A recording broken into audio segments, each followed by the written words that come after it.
Philomena Byrne, now Philomena Swanson, was sent to St Anne's Industrial School in Booterstown, County Dublin on April 24, 1958.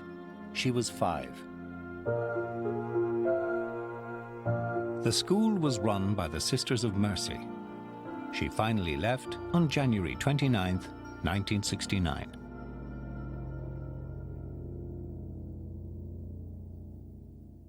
My life in St Anne's was horrendous. In fact, I was almost destroyed by St Anne's and by the people in there who were in charge. Most of my childhood was there, and I'm an adult now. I'm a grown-up woman, and I live out there in society. I function to a degree. But once upon a time, I was a child. I didn't have a mother to take care of the child things in me, and I didn't have a father. So I was placed into the care of people whose it was their job to look after children.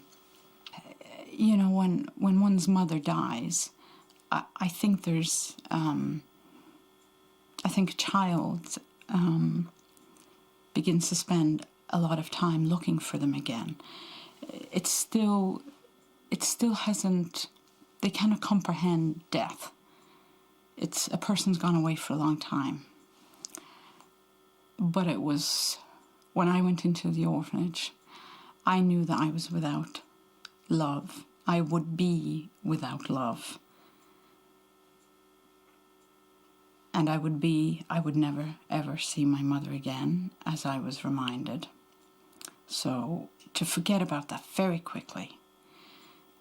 So, having once said, I want my mommy, I learned very quickly never to say that again.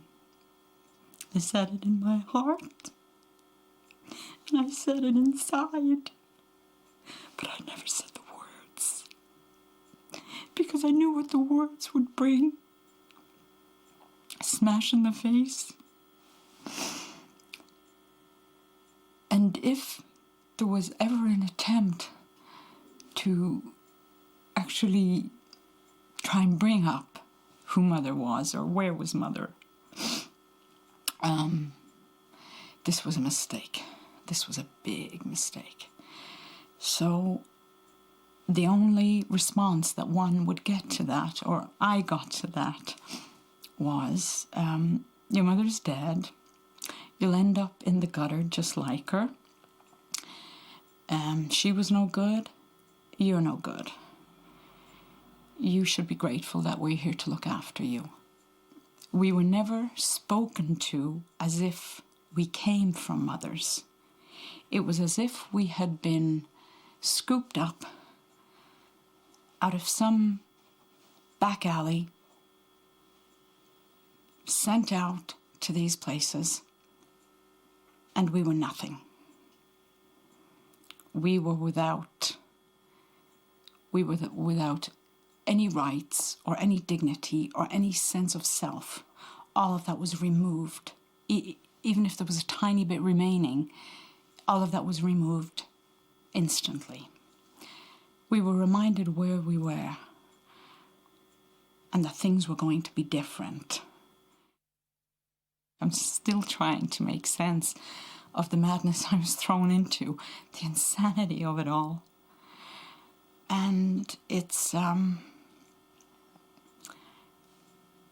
came to some form of conclusion, whether it's right or not, but we cease to be children.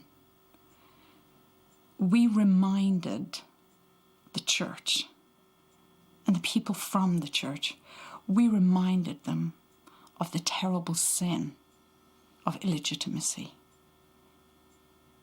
because there were children who were considered born outside of marriage. This was a crime worse than murdering somebody. So we were constant reminders of original sin. And I've thought that we were being punished for that sin. My heart was broken when my mother died. And never, ever in my wildest dreams could I have imagined that people who would take care of me would actually set out to destroy my soul, to destroy the very essence of what I had been when I was born, to take that soul and tear it to shreds, and yet to continue to let me live, to remove everything from me and leave me alive. Sitting eating a meal, and the nun walking around, checking the tables. And you'd be sitting there trying to eat and shaking because you knew you might be the one that she'd pass by and decide to hit, or to grab the mane of your hair and yank it up till you screamed out. And one of the things they love to do, they consider themselves married to God. And there's a silver ring, this wide, thick silver ring. And this was very effective if it was directed at the cheekbone. Not the soft part of your face, but your cheekbone. And this would be when you were lifting food to your mouth. And it would come in. And yet you'd still have to sit there and still eat, while your hair had been lifted up from the mane and almost pulled out of the scalp.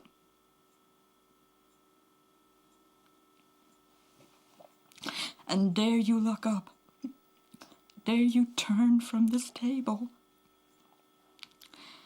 to even wonder why at this point, why you were hidden. You didn't really even ask anymore. You just wondered. You stopped asking why. Just inside your head, you began to wonder. And then the next step after that was, you didn't think about it anymore. It was just your life. It was just your daily life. If your shins were hit with thick legs from a chair, you didn't question it. You didn't ask why. You didn't even wonder why. Not even inside yourself. You never even said, why has she done that? You just said, this is what happens to me today.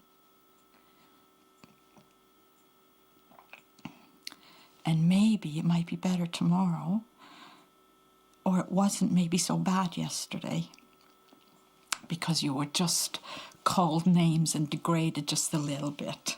There were degrees, you see, of degradation. And there was rage. There was terrible rage. But to express rage, to express anger, meant punishment. So, once upon a time, we were children.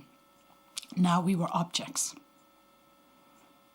We never expressed any form of love. We never brought love out of us. That was demolished. It was buried. It was dead. We never brought happiness. I mean, this word was like a foreign word to us. It was as if it came from another language. We never discussed what being happy could be or what it was amongst ourselves. I knew they had taken me to a terrible, terrible degree of self-loathing, and I knew some part of them had won when every now and then the rage bursts out of you. It doesn't know where to go. You're choking on it and you get angry. And she called me Mad Dog Burn. Mad Dog Burn. And I'm so embarrassed. Even to think of this, I'm so embarrassed and still so ashamed.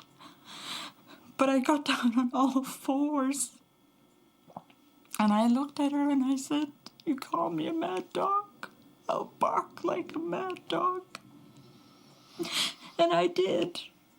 I got down and I spun around like a mad dog.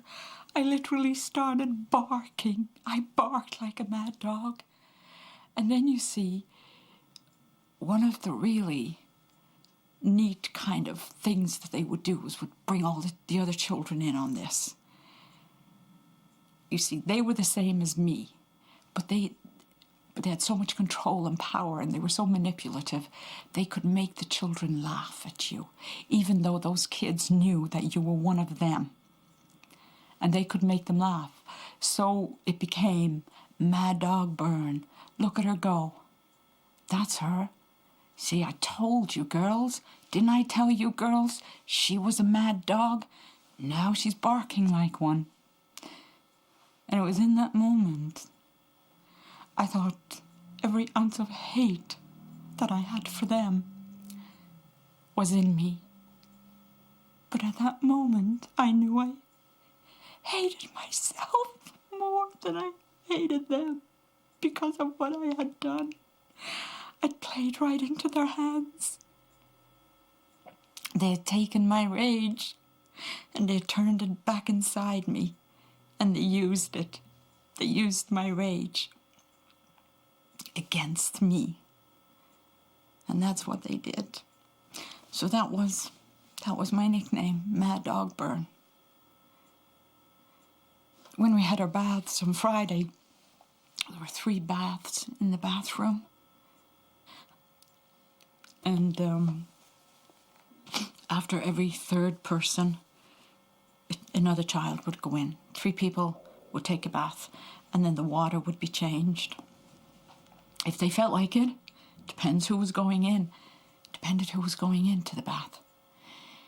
And I actually would go in and just fluff the water around with my hands because there'd be fleas floating on it. It would be filthy, and I couldn't get into it. So I'd move the water around pretending I was having a bath. And when I got older, standard procedure was always, you went down the stairs and you stood on the cold floor and you had to remove your clothes and stand naked. And it didn't make any difference whether you were 3 years old, 5, or 11. And one Friday, I refused to take them off. I couldn't do it. I thought, I can't stand here naked while these people look at me. And they would come for visits. The nuns would pop down to visit and gawk at you.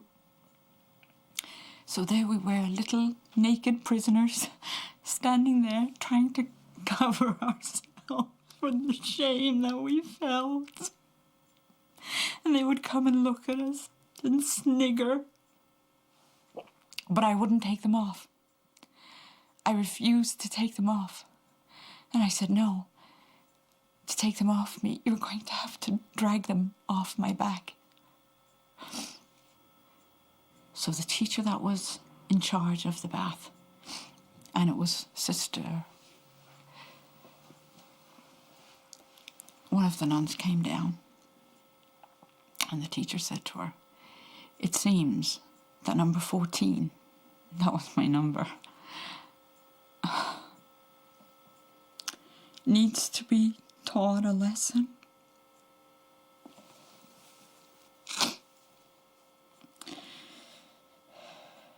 Needs to be taught a lesson. So they filled up a sink with water, scalding water. And I knew it was scalding because the water has a yellow tinge in it when it gets the scalding point. My hands were held behind my back. And my hair was lifted up and they grabbed the back of my neck, and they plunged my head and face into the water.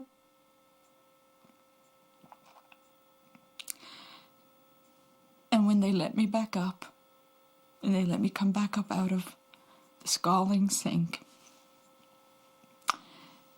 she put her hand up,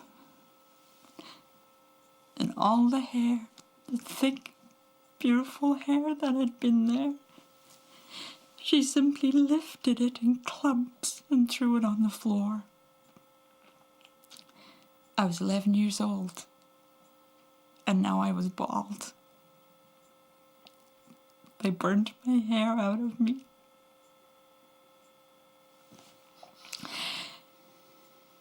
And number 14, you know, she never did forget that lesson. They were right about that. Number 14 never forgot that lesson.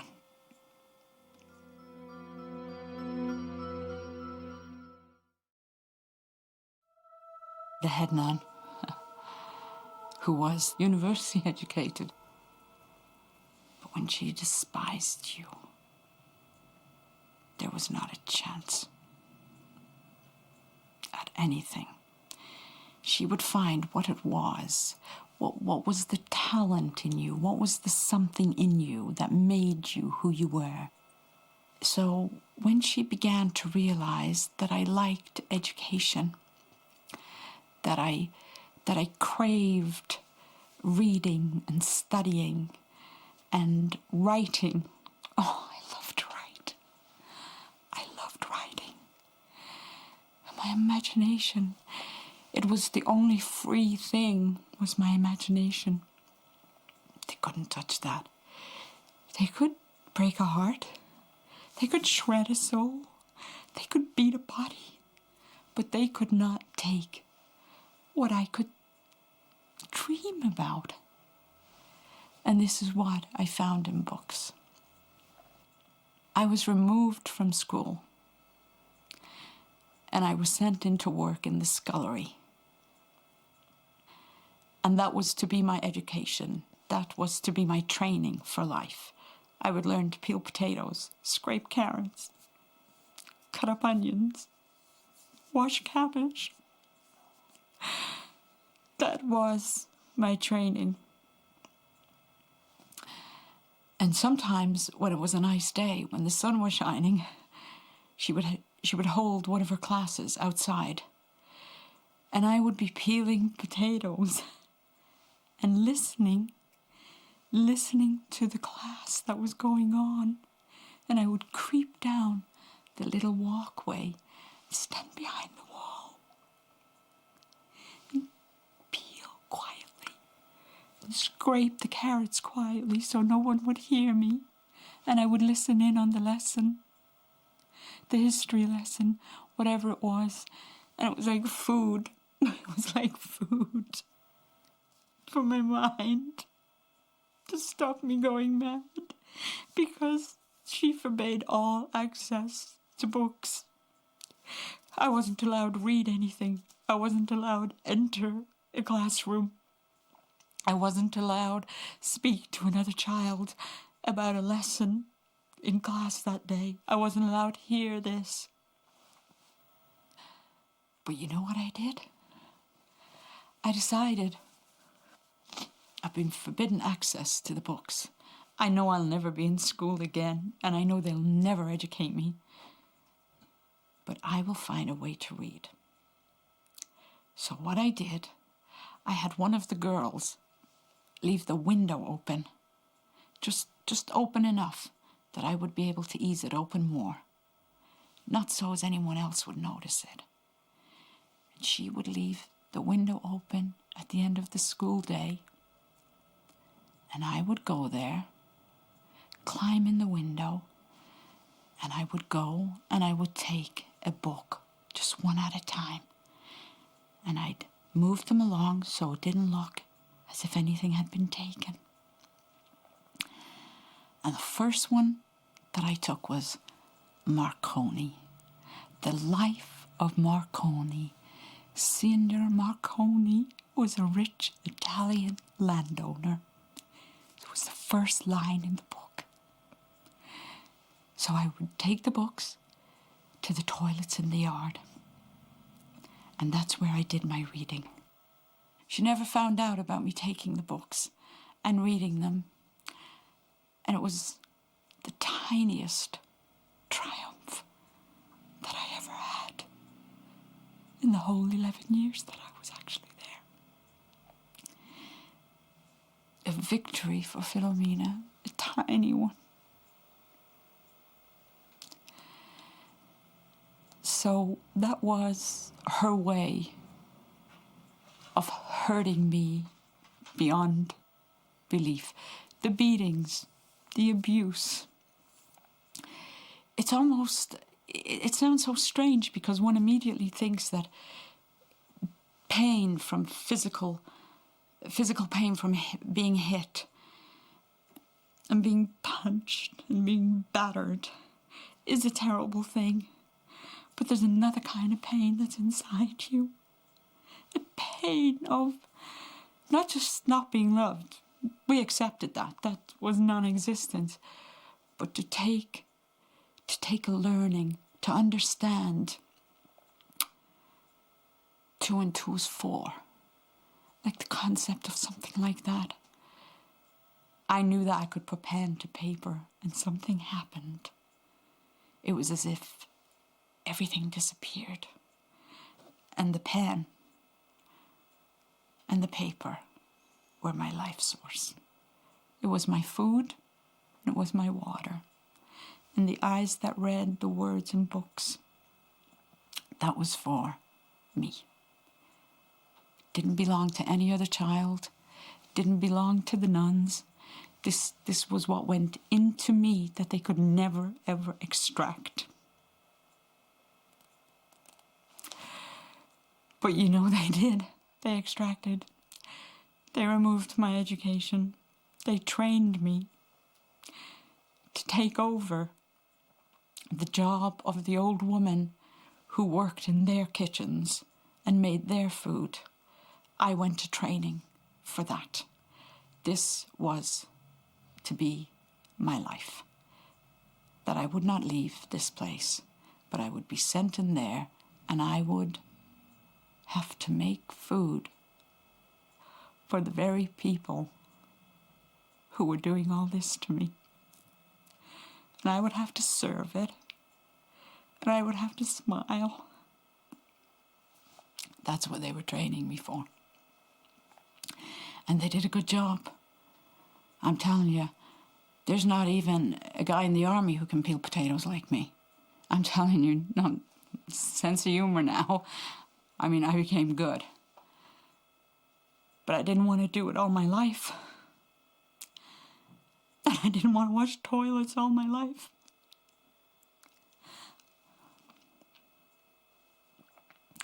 And I didn't want to clean the houses of people that they sent us out to. It was called a holiday. It was actually work. So we were well trained for cleaning, scrubbing, shining, polishing. Oh yeah, we could make everything shine and we could make it clean, but we never could make what they were doing clean. No. That was dirty, what they did. I remember praying so hard to God when I went to bed at night to make me a boy. To make me a boy so they'd have to send me out of there because boys were not allowed. And I thought if I wake up and I'm a boy, they'll just let me out the gate. And I'd wake up. And I started telling the kids that my name wouldn't be Phyllis anymore. But it's kind of funny too because my name really wasn't Phyllis. My name was Philomena. My mother gave me Philomena. But that was taken away. The canon came one day to the school and we all had to introduce ourselves to him. And when I said the words Philomena, His face almost exploded right in front of me. So angry, he was red, and he came walking down to me, and he said, "What was your pagan mother thinking about when she gave you that name? You will be known as Phyllis from now on."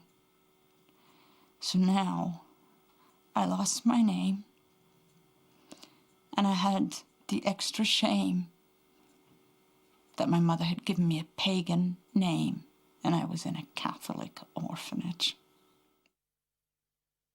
But you know, after a while, as time goes on and you're beaten down again and again and again, and you're not just physically beaten, but you're mentally shredded inside and torn.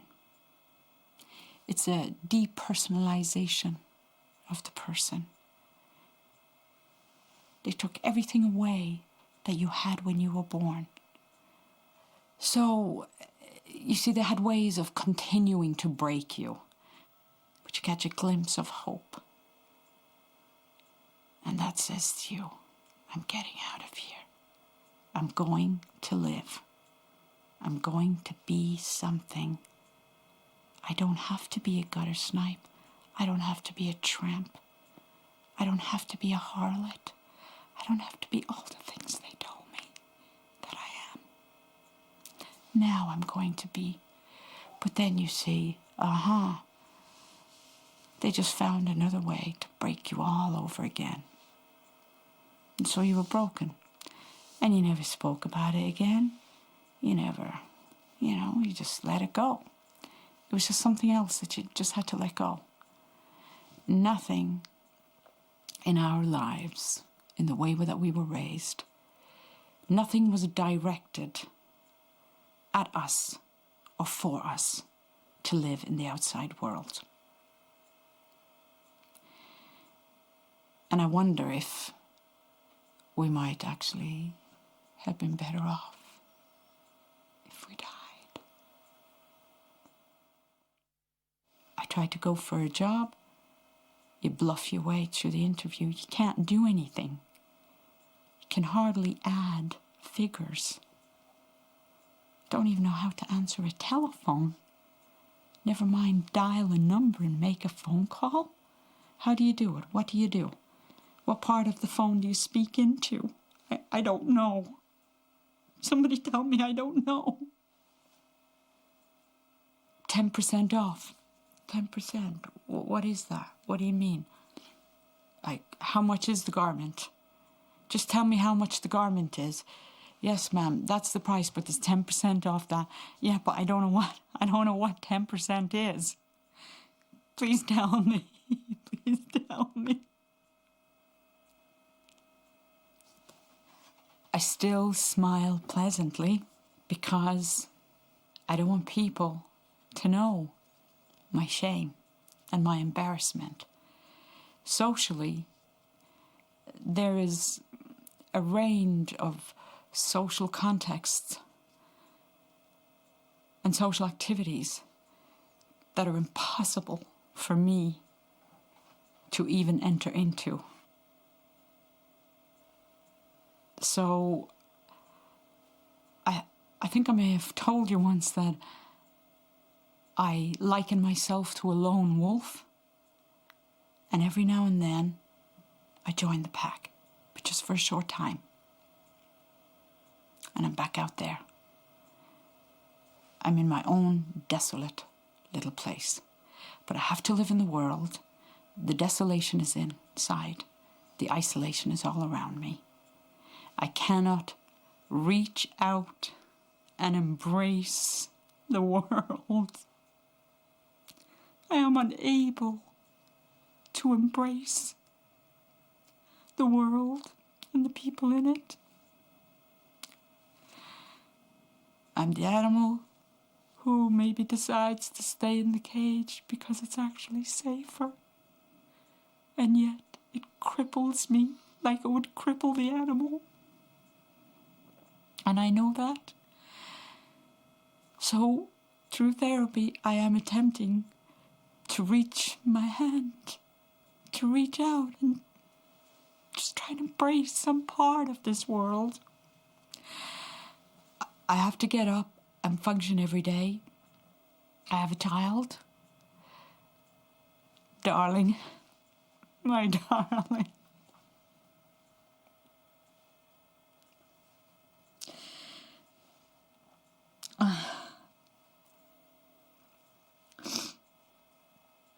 I've had to tell her that when she's seen me cry, or when she's seen me feeling sad, that it's not her who is causing this. So I coined a phrase to help her understand, and I said, old stuff from a long time ago. So now she says to me sometimes, is this old stuff from a long time ago, Mommy? And I say, yes, Anna, it is. It's not you, but Mommy's fine. Wipe the tears. Gather yourself together, Philomena. Your child is not entitled to this pain. It is not for her. She will be entitled to her pain in life. She will have it. I do not have the right to give her this pain. This is actually my pain. It's the only thing that's ever belonged to me. I've earned the right to say that this is my pain. I own something.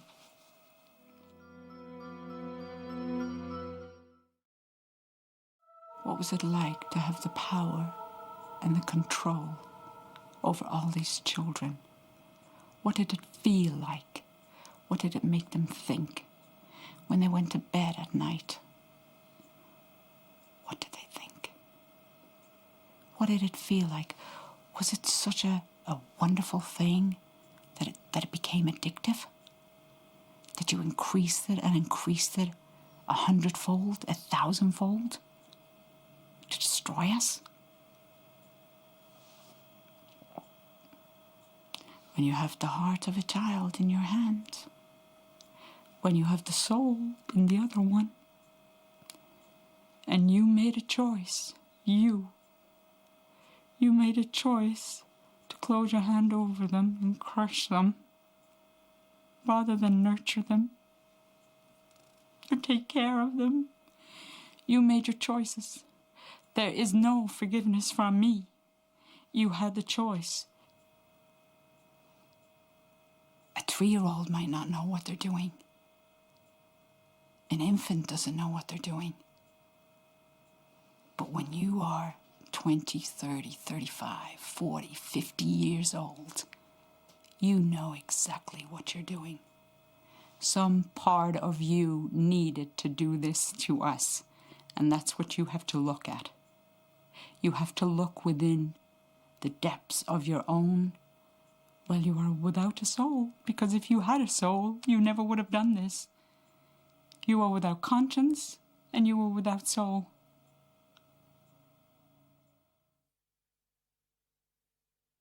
I need to remember how dark it was.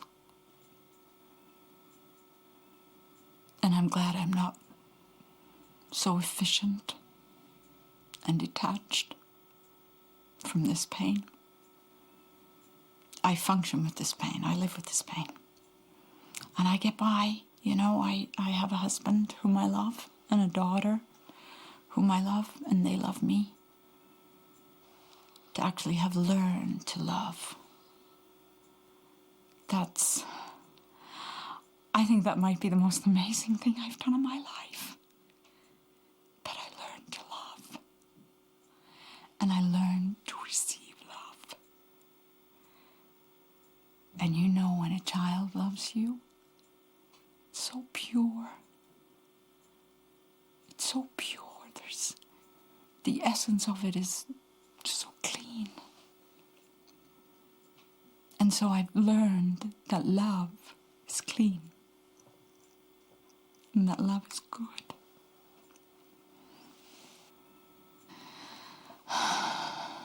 What about God? God. What they did to God.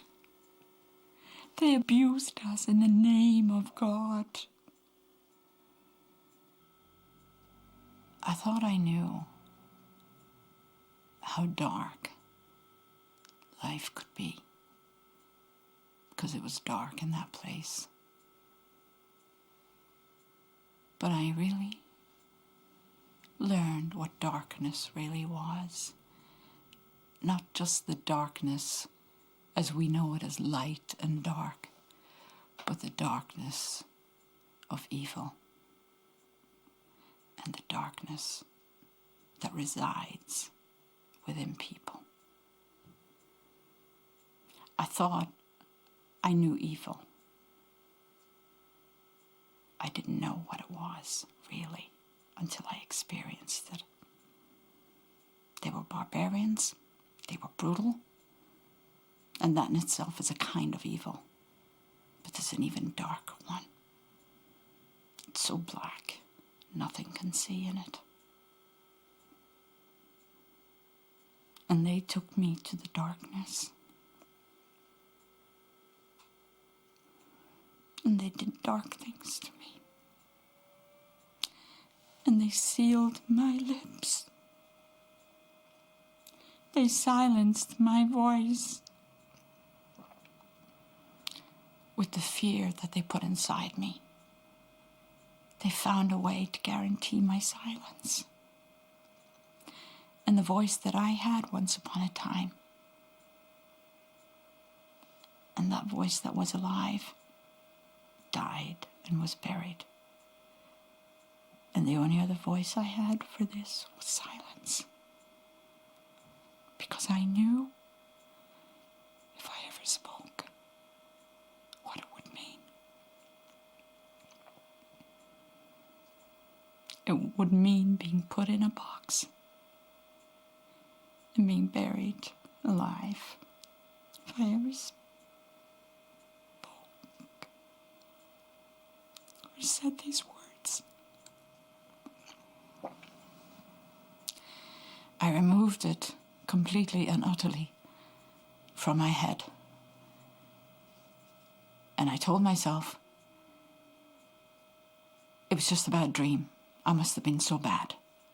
But I will be good, and it'll never happen again. I won't have that bad dream. So I put it away in a little box that I have at the back of my head. And only I had the key. So I put it all in there. And I squeezed the lid shut. And I functioned. And I got up and I peeled the potatoes. I peeled the carrots. I scrubbed in the laundry till my nails and my fingers were raw. But I just kept the lid tightly locked.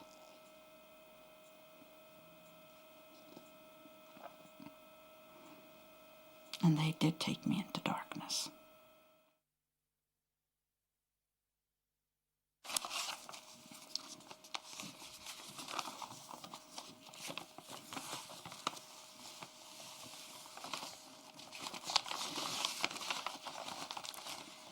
Pieces of paper that contain part of your life. Pen goes across the page, and you hold the paper, and this is part of your life.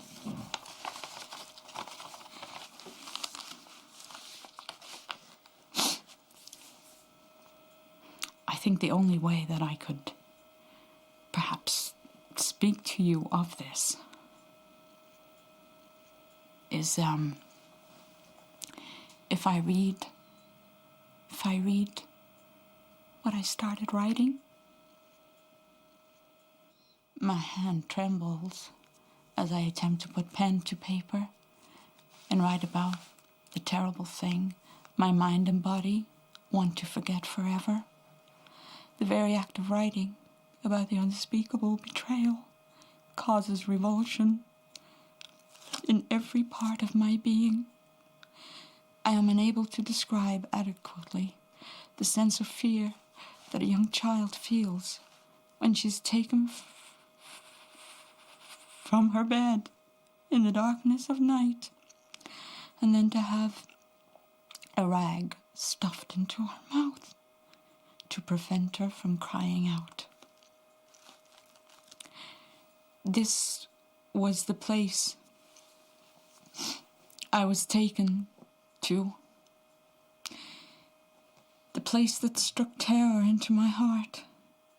This was the place where I was warned that if I did not do as I was told, or if I ever spoke about what happened in there, I would be sent to the devil in hell, and I would burn forever. Since being in the orphanage, I had asked God every night to please not let me die and go to hell. So when they spoke of the devil and hell, I never doubted for one terrified moment that this could not happen.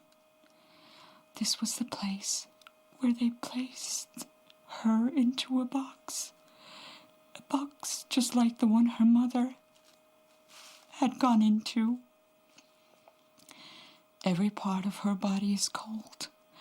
Every part of her is dark. The thing behind her head is hard and bumpy. With every tiny breath of air, darkness and fear fill her lungs. Her small child legs will not stop shaking. The horror had covered her completely the moment they had placed her in the box on top of the thing, and all light disappeared. When they lifted her out, one look at the sheer terror in her eyes, one look at her wet knickers and nightdress told them they had secured her silence. The voice that had once been hers, that had once been alive, was now buried.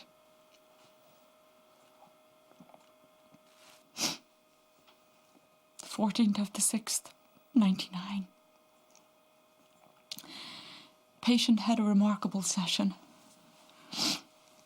Recalled oral sex performance on the priest on the landing on the way to the mini chapel. She was ushered into his presence at night, always by the nun. On these occasions, the priest would perfunctorily force her to perform oral sex after lifting his cassock while in a seated or standing position. He would beckon her with reassuring words, "Come in, child, don't be afraid," after the nun presented her at his doorway with the words, "Here you are, Father." After other such presentations, the nun would come round to join the proceedings. She would hold down patient's arms as the patient was splayed out on her back, while the priest rather roughly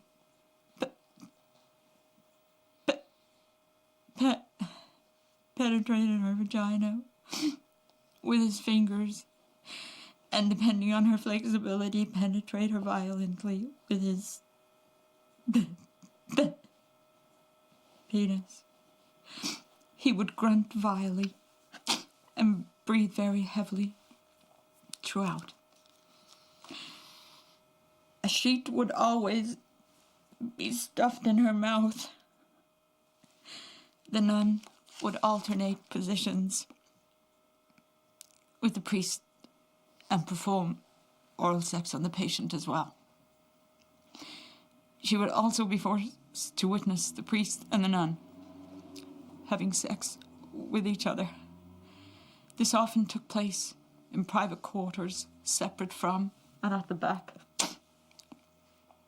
the back of the church, at the back of the orphanage, always in candlelight.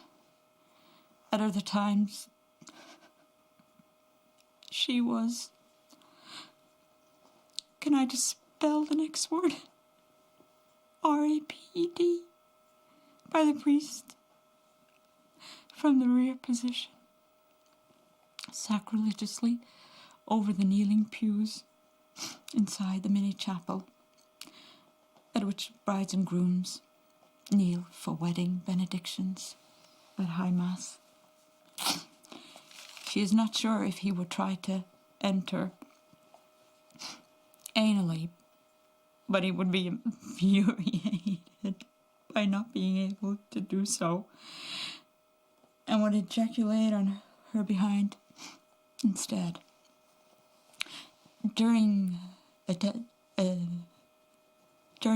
at RAPE by rear entry, he would shove her hand down very roughly after hiking up her nitrous. On a few occasions, there were 2 other men who were in attendance who would come from the diocese outside of the institution. Sometimes the nun would be just off to the side. Patient would be forced to perform oral sex in sequence on these men, and or they would ejaculate into her face. Other times they would gang RAPE her.